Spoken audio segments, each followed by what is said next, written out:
And hello, everyone. Happy Friday. Welcome to Get a Grip with Coach Elix. I am your host, Coach Elix. And with me in live and in person, I can see them both are Stephen the Medium. Stephen the Medium and somebody with a very, that's the gayest shirt I've ever seen. And I guess he wanted to wear something gay and happy to uplift. He's not even paying attention. He's Look at not him. paying, No. but we're gonna, He's talking to his boyfriend. I know. I don't know what the He's hell he's texting. doing, but he looks very gay and happy. My producer, Mark Clark. So we're back at the studio, and Stephen did his show last week, right, or a couple of weeks ago at the studio, Yeah, not this week. and then I just really thought it would be a great opportunity to come back. And of course, if you're listening in New England, you know that we got hit by a major storm, a northeastern. And if you're not from New England, you probably heard that we got hit by a major storm. Why are you laughing? Is it my Nor'easter. accent? Nor'easter. I don't know. It's my accent. Potato. You knew what I was saying. Anyways, we live in Cape Cod and we got hammered. So we have absolutely no power. And to make things worse, as it could get worse, we also have no Comcast, No Wi-Fi. which means no Wi-Fi, no internet, no very poor cell connection, no telephone at the house, nothing. That's Elix, the worst part, because the two of us do. For me, my 100% of my work is via Zoom, and you do so much via Zoom also, and to not be able to do that, and I keep rescheduling. I'm going to be doing readings until I'm 105 because over this week I keep rescheduling because I can't do readings. Yep. So I've been managing. I actually I'm very blessed that one of my clients near in New Bedford allowed me to use their office.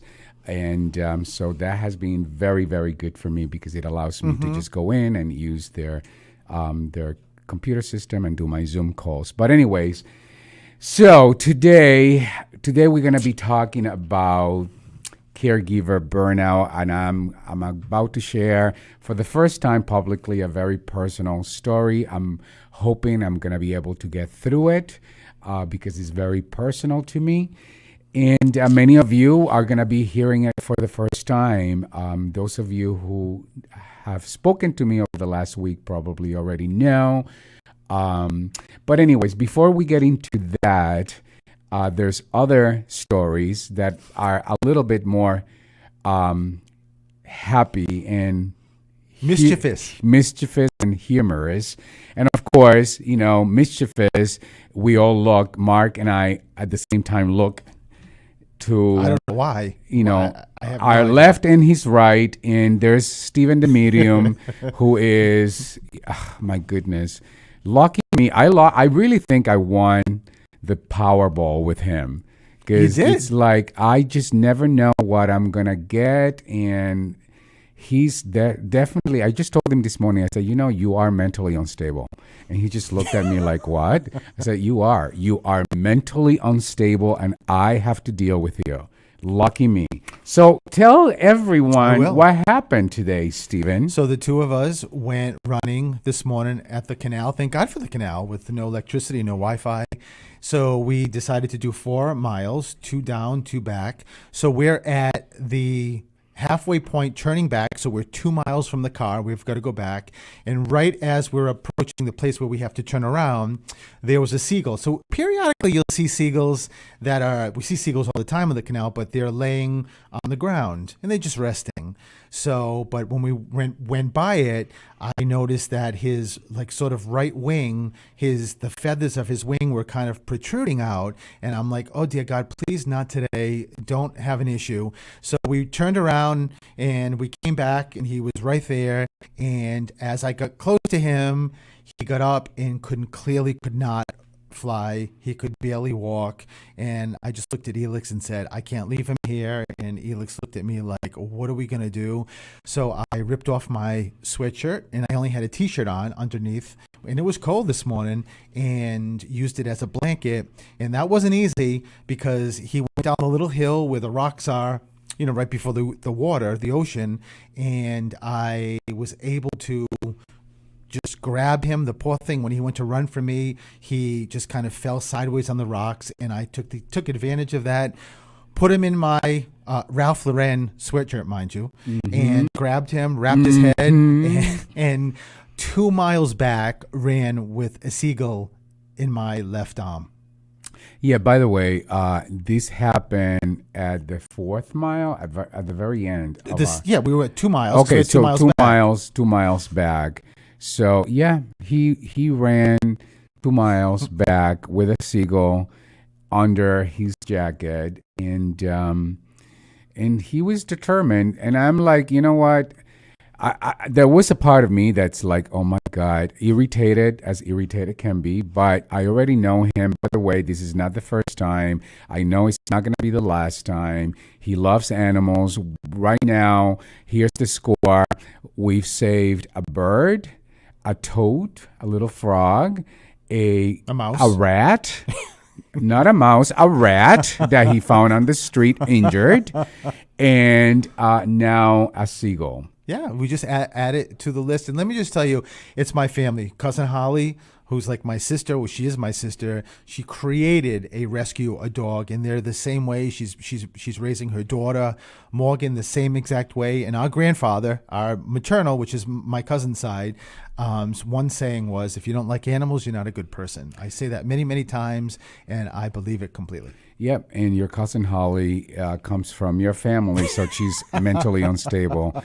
She'd agree with that. No, she would agree with that. But let me finish. So Elix was kind enough, because I was holding the seagull, to drive my car, because I was driving, and we found, my cousin Holly actually texted us while we were running the 2 miles, found a place on the Cape, a wildlife refugee, and we brought him there to Barnstable, and I told the guy that met us out in the parking lot that I named him Henry and gave it to him, and I'm going to, in a couple of days, follow up and asked how we could support the organization. He said, go online and you can make a donation. That's what we run this by. So I haven't done that because clearly at home I have no Wi-Fi, but as soon as we do, I will definitely make a donation and check on Henry. And I asked the director, when Henry's better and you bring him back to the canal, or I'll bring him back to the canal, like, I want to be there. So hopefully that will happen.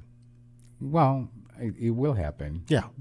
And you did a good thing. I mean, as aggravated as I was, I know that this is what this is who I am. This is who he is, and there's nothing I can do to change that. And I've accepted that 29 years ago. So thank you. If anyone has any medications that I can take, or I think it's going to be for me. No, I think at this point you can't. There's nothing that will help you. That's true. Nothing. But I'm open. So if anyone has any suggestions, I've tried yoga. I've tried meditation. I try medications too, but.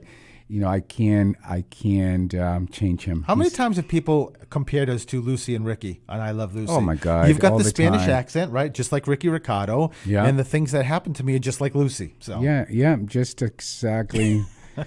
Oh, dear God. So anyway, that's one of the things that's been going on, aside, of course, from, not having electricity because we got hit really bad down the Cape. It was actually scary. It was. The wind, we had over 80-mile-an-hour wind, right? Yeah, at some point. In Nantucket, I had 90 plus. Yeah, so it was really windy. We live sort of like on a hill. Our house, people refer to our house as the house on the hill. And we do have a lot of trees nearby, and I'm calling a tree company very soon because we do have to clear some of them because it's nerve-wracking to just think of one of those trees falling on the house. They've been there for how long? It doesn't matter. It's still nerve-wracking, and it's nerve-wracking for you as well because I know it is.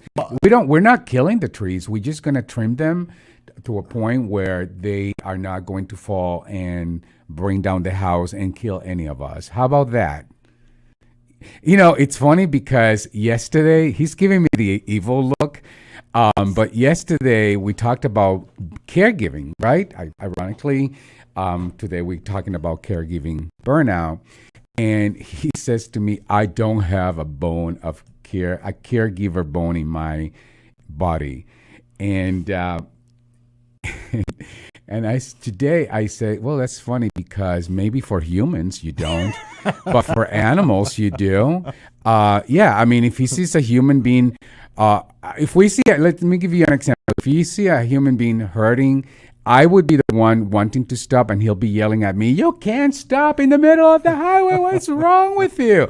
If it's a bird, he will cause a major traffic commotion. That is true. In the middle of the highway. And this is true. Remember that time where that bird hit the windshield in the highway, and he nearly made me stop in the highway because he wanted to make sure the bird was okay. Oh, the big turtle crossing the road. Well, but at least that one you got out and you did move stopped the turtle. all the traffic, by See, the way. people, he is not mentally well. So I don't know. So if you're listening and you have advice, please I think Mark is saying I concur. He concur with what? That That he's I'm mentally crazy? unstable. Yeah, I think Mark has experienced your mentally unstable days, as many of us have. But anyways, I mean, I'm glad that we're having this conversation, and because when we come back, I think we're going to take a break because I don't want to get into the conversation and then be cut off. But when we're gonna take a break, can't speak, and when we come back, I'm going to talk about caregiver burnout, and I'm going to share a personal story and how this has impacted me personally. And we will be right back.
And hello and welcome back, everyone. This is Get a Grip with Coach Helix. I'm your host, Coach Helix. With me, two wonderful people. I almost said through the static. Stephen the medium. Thank God you're not through the static, not yet. And our producer, Mark Clark, who's finagling. He's wearing his gay shirt today, so he's fancy. He's very fancy today, and he's finagling through his headphones and smiling, giving me the best smile he could give me. Anyways, today we are talking about caregiver burnout. And, I have a very special reason to talk about this topic, for many reasons. I want to give a voice to those tasked with the overlooked vital work of caring for the seriously ill and elderly. For many years, I was a healthcare executive. So I've worked in hospital settings, long-term care acute hospital settings, nursing home settings, and caregiving has been something that is sort of a natural for me. I loved working in the hospital setting, working with nurses. I'm not a clinician, but I was an executive for a healthcare system for over 15 years. So I had firsthand knowledge of that kind of work. And then, of course, the last couple of years as a coach, as an executive coach, I've also had an opportunity to work with healthcare executives. Most of the clients that I coach are healthcare executives or people in the front lines. And I had an opportunity to work with them and see the perspective of burnout dealing with COVID. And that was really interesting for me and eye-opening to watch these frontline workers really struggle with the uncertainty of this pandemic. At the very beginning, nobody knew, and I remember distinctly some of my clients, especially the frontline workers, would work 15 hours a day, often more, then would have to come home to their families scared about, am I going to bring this virus to my family, to my children? They couldn't even, they had to get undressed outside. They had to put their stuff in trash bags, and they had to go through all kinds of things to protect themselves from the uncertainty of the pandemic. And that was just really, just eye-opening and created a whole new level of empathy, for these very, what I think is an overlooked group of really important people.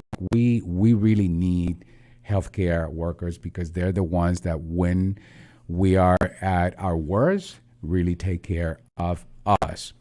Right, Stephen? Absolutely. So then, of course, I have been experiencing being a caregiver. I did experience caregiving with Stephen's mom several years ago, when she was ill. And again, caregiving for me is natural. I actually love being able to care, for somebody, in particular the elderly. So it was, it's a natural for me. But, over the past couple of years, my mom has been, spending a lot of time with us. At first, she was traveling from Puerto Rico. We had the earthquakes, the hurricane, the earthquakes, then the pandemic. And so she's been here more and more and more. Then we moved to the new house and got an in-law apartment just so that she could have her own space. So over the last year or so, I've been more of a caretaker, especially with my mom. She's 96 years old. 2 weeks ago, I think, take or more or less, Stephen, correct me because the dates sort of in my mind. Excuse me. You're talking about the event? No, the bleed. About 2 weeks ago, in the middle of the night, my mom, she has a lifeline, so she pressed it, and they called us, and they sent the ambulance to the house because she woke up with a nosebleed. And this is about 4 a.m. in the morning. And Stephen and I, of course, we got up, we ran to the apartment, and he was, when I tell you, walking into that apartment felt like walking into a crime scene. There was blood everywhere. But it was a nosebleed. She went to the ER. They took care of it. She had a follow-up appointment, and with an ENT, and they cauterized the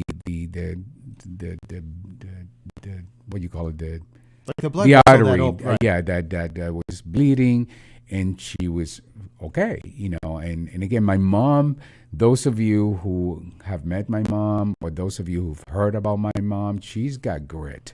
This woman is strong. She is not somebody that's going to be knocked down very easily. So that was that. It was a scary time, but she came home. We got the follow-up appointment, and that was that. And then last Saturday, we were, I go to my mom's every morning, often when she's having breakfast. I spend time with her.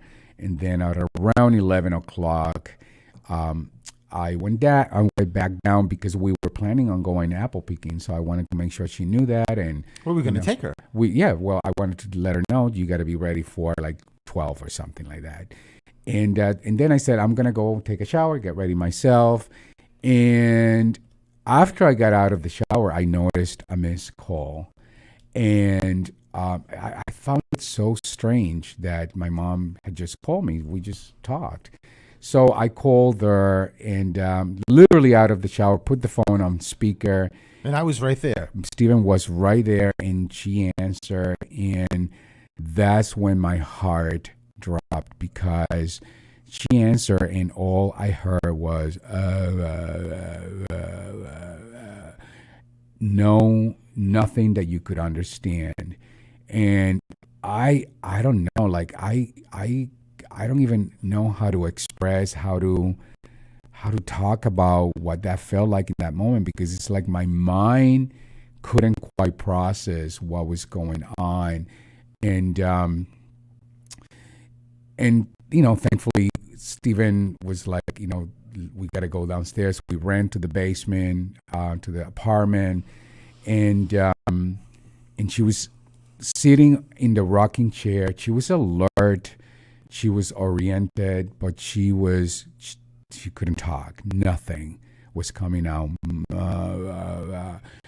So, somehow calmness took over me.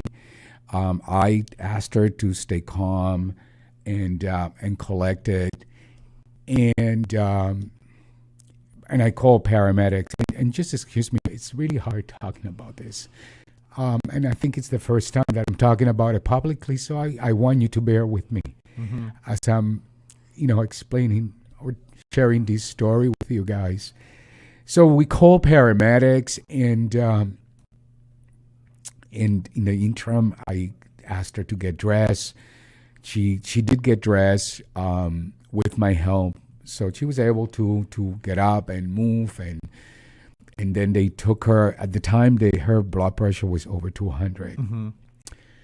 And so they took her to the ER, Falmouth Hospital. And those EMT guys were amazing. Unbelievable. Talk about, caregivers, healthcare workers. That's all they do. And they were really, really amazing. They knew I was in distress. They knew she's in distress because she clearly is very alert.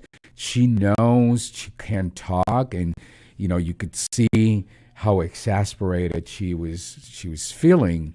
I mean, can you imagine what that's like? And we went to the ER. I met her at the ER, and they allowed me to come in, thankfully. And the good news is that at the ER, she started regaining speech slowly. They noticed that mobility for most of the body was actually good. She could move her legs. She could walk. Her left arm and hand were fine, but the right hand she was having trouble with. She had a weakened right hand, and that appeared to be the only deficiency. They did all kinds of tests, and eventually she was diagnosed with a stroke. So, and it was a minor stroke because they determined that because her speech returned so quickly, and again, she really didn't have major mobility issues other than the weakened right hand. Um, and she stayed. She was in the hospital until Wednesday.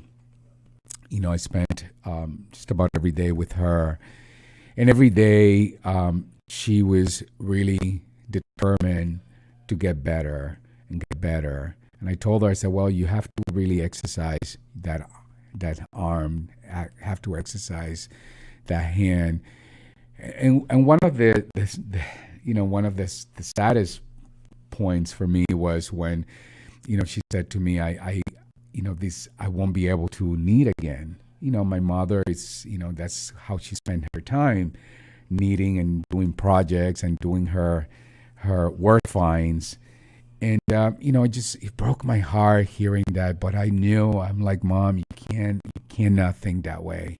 You got to stay focused. You got to stay positive, because if you gain your speech and you gain mobility in most of your body, you can regain this again. And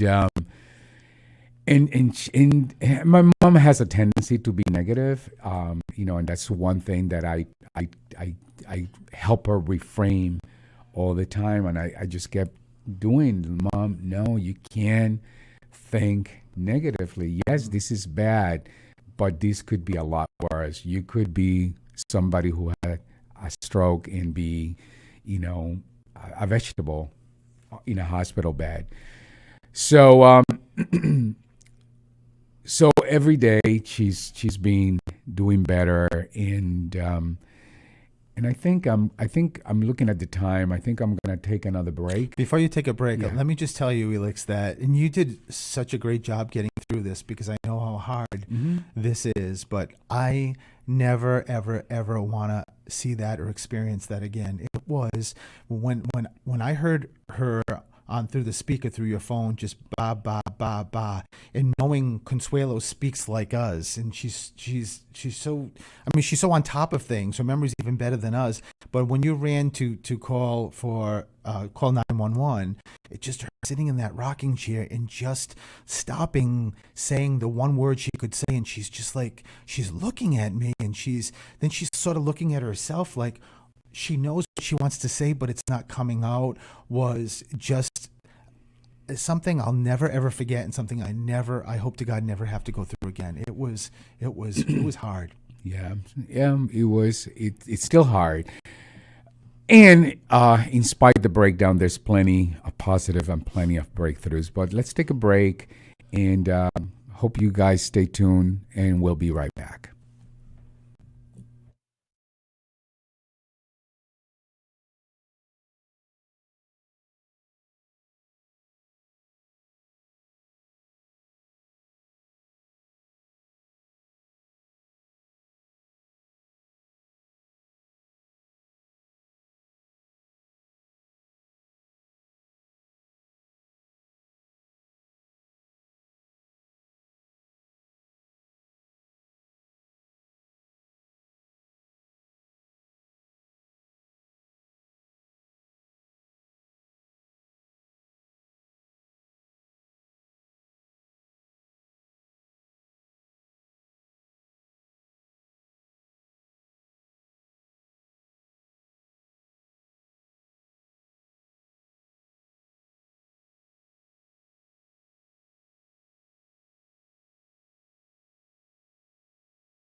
And hello, everyone, and welcome back to Get a Grip with Coach Elix. I'm your host, Coach Elix. With me, my wonderful husband and co-host, Stephen, the medium. and my wonderful producer, Mark Clark, who's wearing his happy shirt today for me because he wanted me to smile. We are talking about caregiver burnout. Specifically, I'm sharing for the first time publicly the fact that my mom just had a stroke Saturday, and what has been life for us over the past several days. She is doing incredibly well, by the way. Those of you who have asked, now you guys, this has been so hard. Listen, I thought about, should I post something on Facebook? Should I do a video? I thought about all of it, and I couldn't get myself to do it. And believe me, I wanted to, because I know power of prayer. The more people know, the more prayer, the more we can cause an intention. But I just couldn't put myself. There was something. I was so, so in it. And that is actually what had me think about this topic with, of course, my right hand, Lindsay, because I was so in it, and I felt, that burnout, and this just happened Saturday, but it sort of like it shifted, our perspective so quickly. First of all, for me personally, it made me realize that, the people that you love in your life, when something happens and that changes, it just gives you a reality check. And it puts things just in perspective. Like, what really matters is what we have today. It's not what happened yesterday. It's not what we think is going to happen tomorrow, because that's just an illusion. Being there with my mom, and as Stephen said, just watching her look at me and try to tell me, I don't know what's going on, or when I went to the hospital, and Stephen could have come in, so we put him on FaceTime, and he thought he's wanted to bring a smile to her face, so he puts our dogs in FaceTime, and my mother started bawling. And then she says to me, I don't know if I'm ever going to get back to that. And, and of course she's going to, but just that reality and just being there and just having that in front of you is really, really hard. Mm-hmm. And then, of course, as she realizes her right arm, she can't hold anything. And she says to me, am I ever going to be able to do my knitting again? And I want to be the coach that I tell everyone to be. I want to be that super positive guy. I want to say nothing but, of course, but I was so overwhelmed with the fear, with the unknown, and that just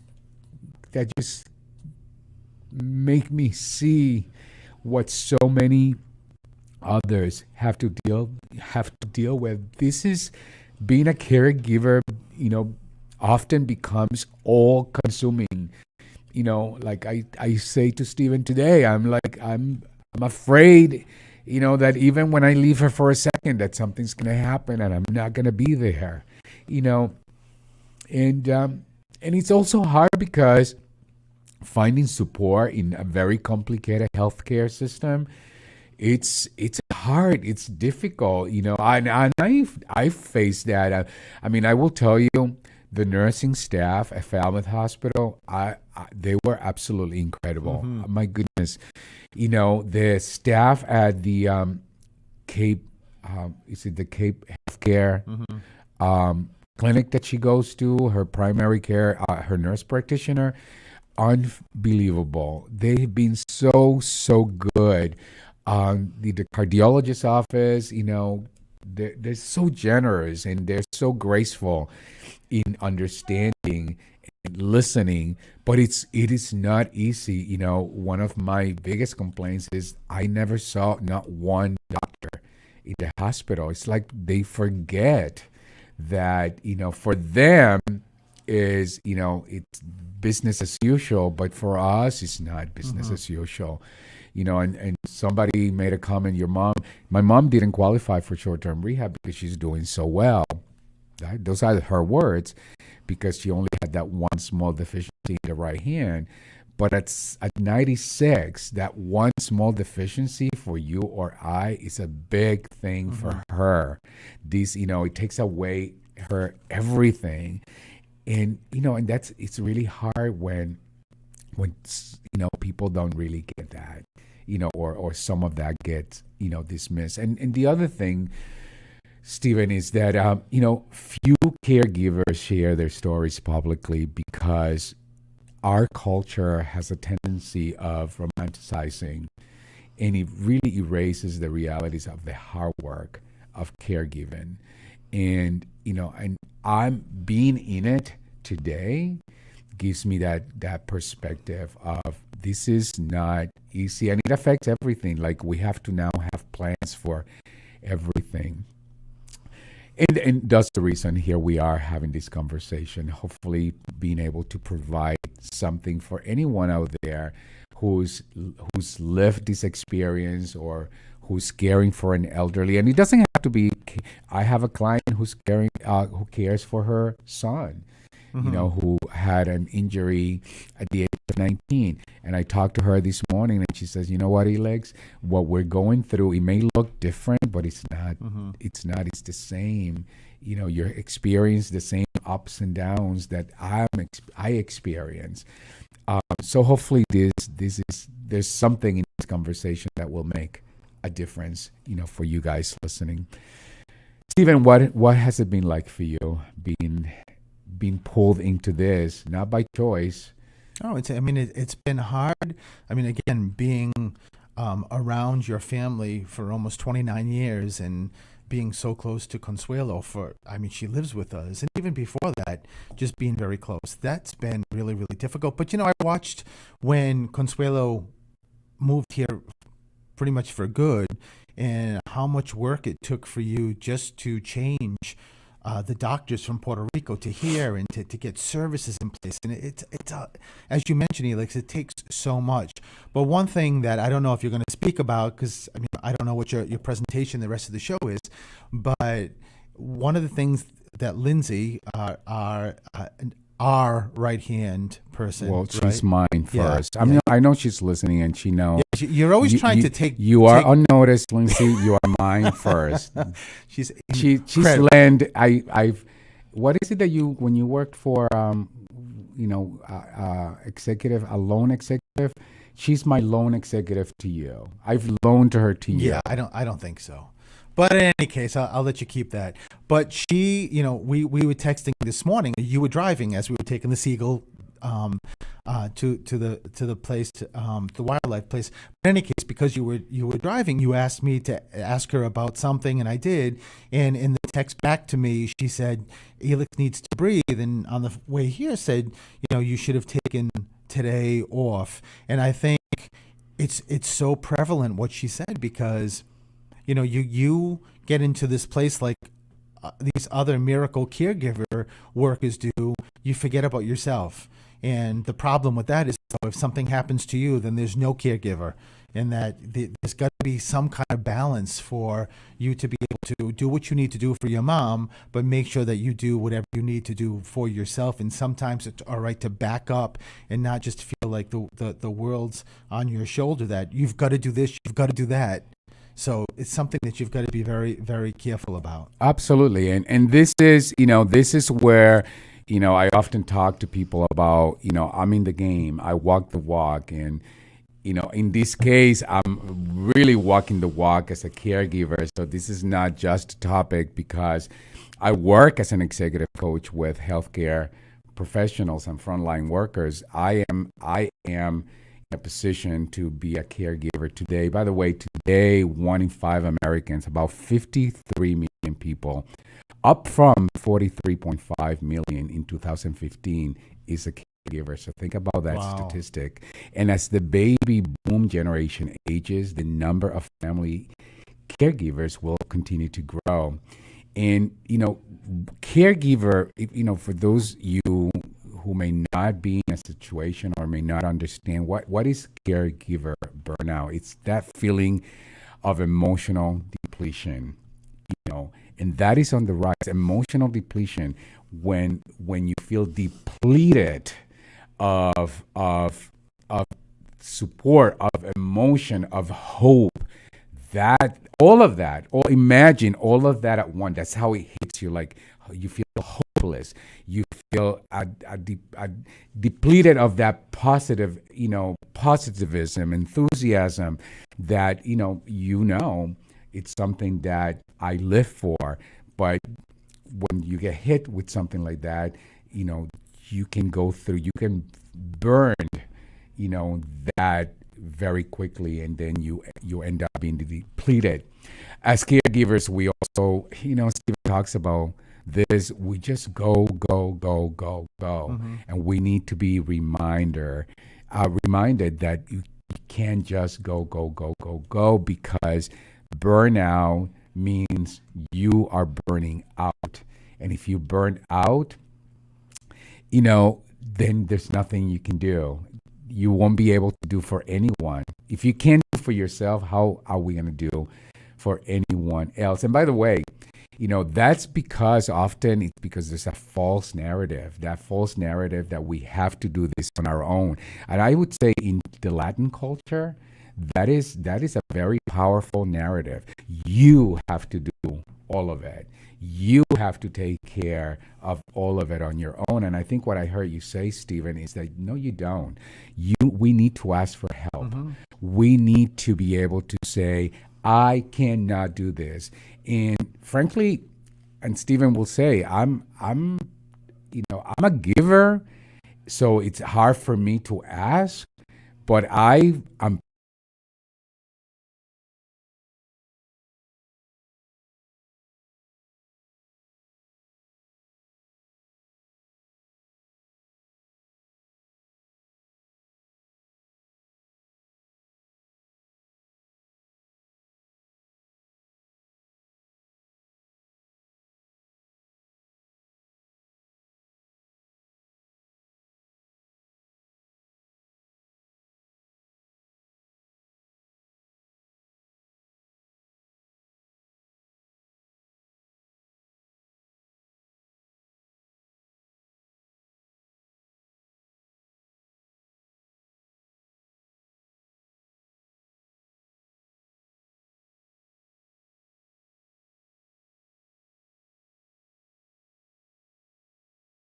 we'll be right back.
And hello and welcome back to Get a Grip with Coach Elex. I'm your host, Coach Elex. With me, my co-host, Stephen the Medium. Stephen the Mischievous Medium. Yes, that's his me. new name. And our producer, Mark Clark. We talking today about caregiver burnout, and I'm sharing with all of you for the first time publicly that my mom had a stroke last Saturday. And as a caregiver myself, I'm experiencing a lot of the burnout experience that we're discussing. 4 out of 10 caregivers, by the way, reported being in high intensity situations, which leads to spending an average of 48.9 hours of care a week.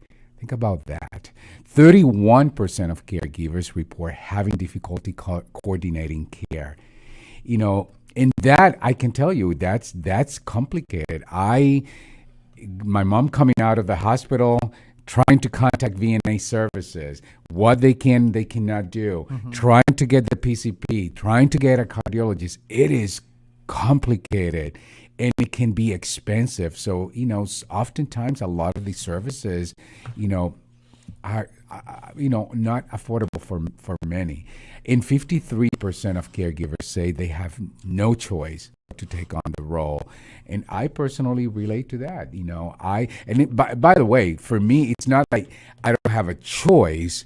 It's just that I feel I'm responsible. Like I feel a sense of responsibility. Like this is my mom. This is someone who provided so much for me. And Stephen, I know you feel the same way because that's what you did for your mom. Yes. And I'm like, no, I am going to do whatever I can.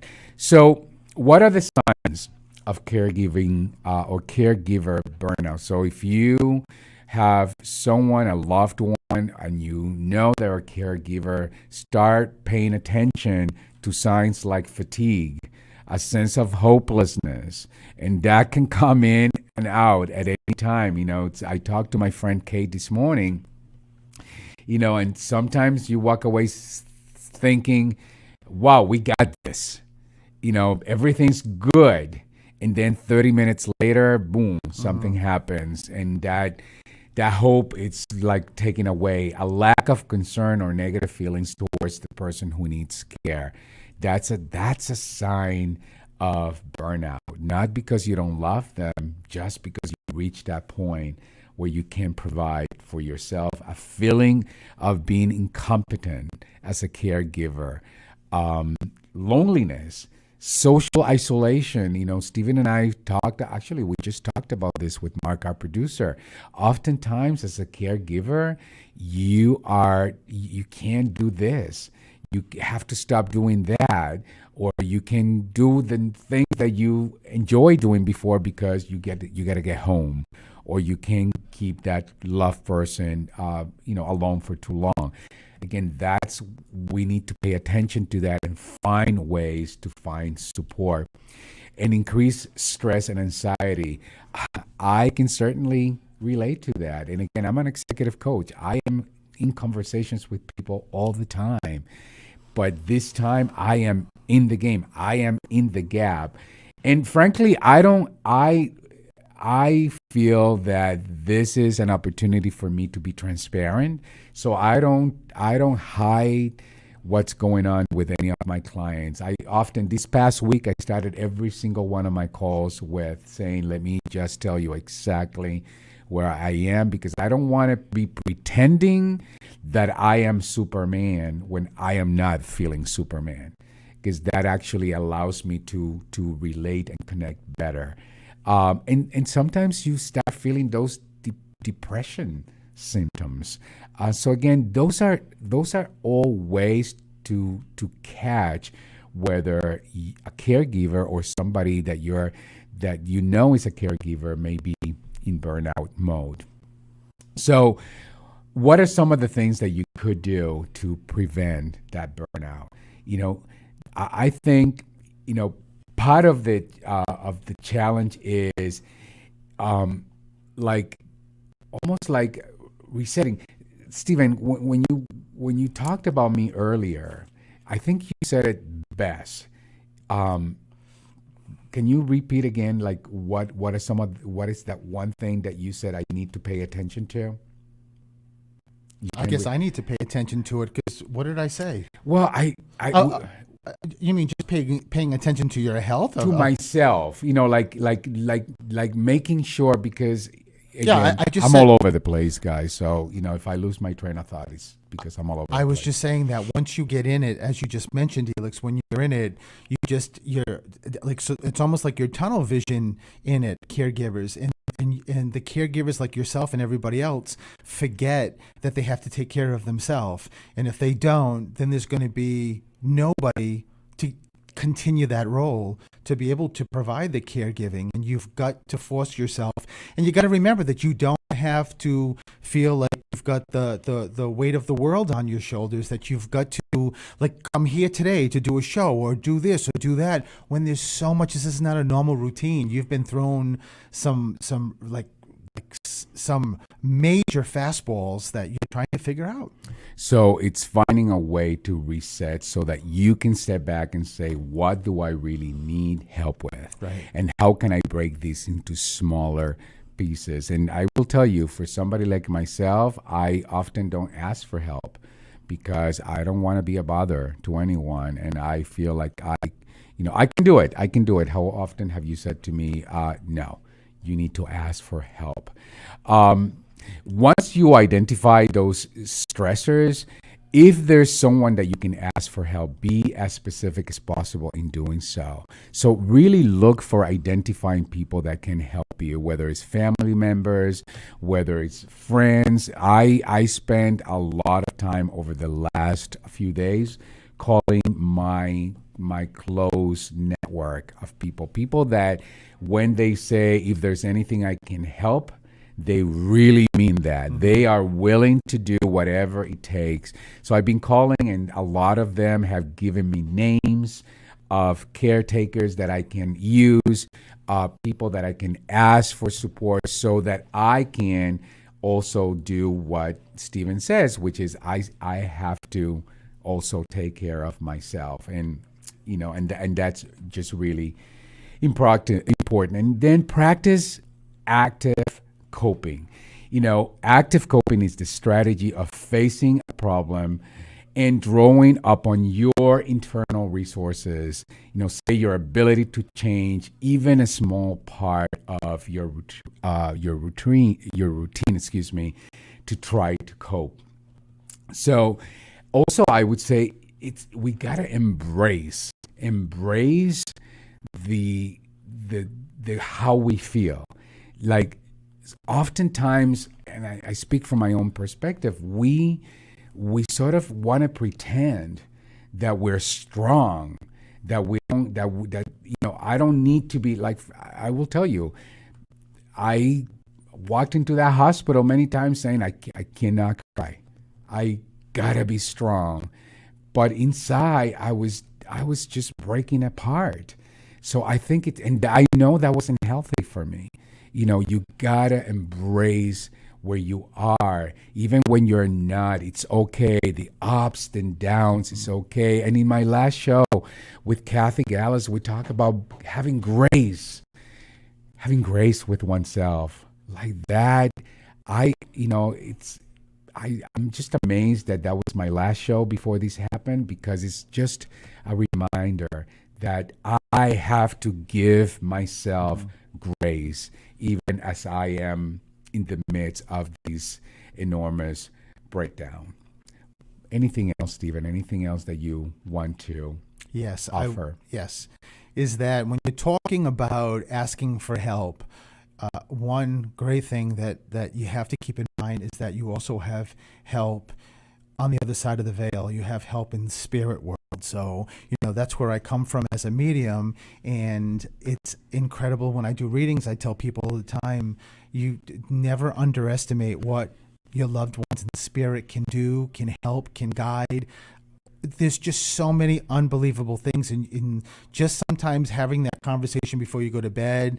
If your mom's crossed, and just speaking to her, Ma, I need help, I need this, I need that, and you'll be just completely surprised if you truly believe like what spirit can do. And as a matter of fact, when your mom got her discharge papers, what was the nurse's name? Rose. Yeah, which is my grandma, Yep. who is my the biggest support I have on the other side. I never met her, but she appears with me and Elix all the time. She's always with me, and she shows up with Elix all the time to say, hey, listen, I'm here to help too, your family. Yeah, that's so important. Yes. And I'm so blessed that I'm open to spirit, and I tuned in. So I'm going to leave you all with this. Remember to check in with yourself to know whether or not you're okay. Ask for help.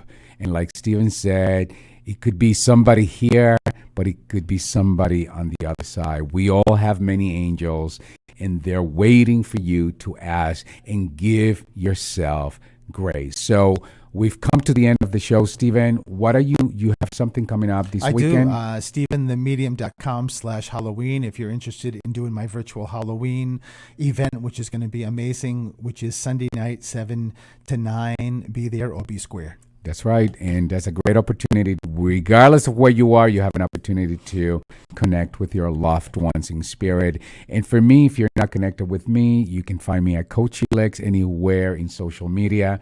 And also, if you're listening to my show for the first time, you can listen to any of my shows. They are turned podcasts, and they are available anywhere where podcasts are available, whether it's Audible, YouTube, Spotify, you name it. So having said that, we are not going to be here next week because Stephen and I are going to Los Angeles for some business. But we plan to be here the following week. So until then, have a fabulous day. Week. Bye-bye. Bye.